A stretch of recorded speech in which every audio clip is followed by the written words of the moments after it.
नमस्कार, मालवणी लाईफस्टाईलमध्ये तुमचे स्वागत आहे।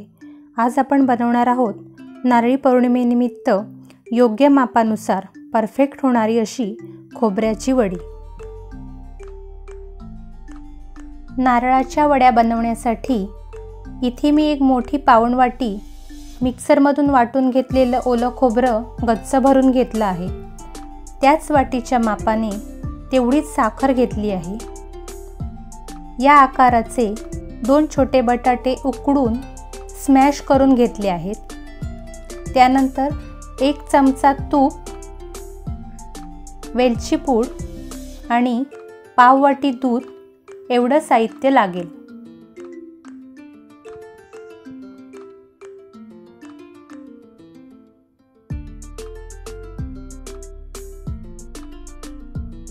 आपल्याला एका पॅनमध्ये अर्धा चमचा तूप घालून त्यावर वाटून घेतलेलं ओलं खोबरं, साखर, पाव वाटी दूध, उकडून स्मॅश केलेला बटाटा हे सर्व साहित्य घालून ढवळून मिक्स करून घ्यायचं आहे।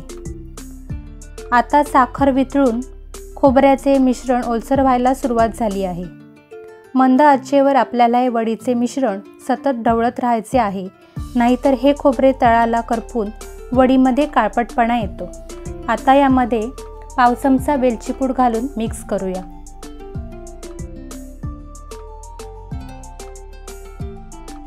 वड्या पाडण्यासाठी मी सुरुवातीलाच एका पाटाला लाटणे व छोटे पातेले यांना तूप लावून घेतलं आहे। ही तयारी आधीच करून ठेवल्यामुळे वड्या थापताना आयत्या वेळी गडबड होत नाही।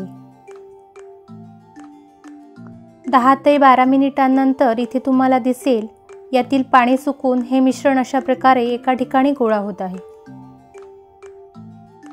15 मिनिटांनंतर एकत्र गोळा होऊन परफेक्ट तयार झालेले वडीचे मिश्रण कोकणातल्या पारंपरिक पद्धतीने पातेले व लाटण्याचा वापर करून पाटावर थापून प्लेन करून घेऊया।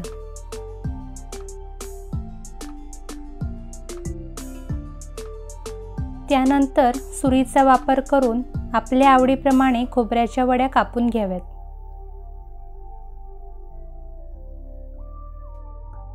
तोंडात विरघळणाऱ्या रेखीव अशा नारळाच्या वडीचा व्हिडिओ आवडला असेल तर लाईक आणि शेअर करा आणि मालवणी लाईफस्टाईलला जरूर सबस्क्राईब करा।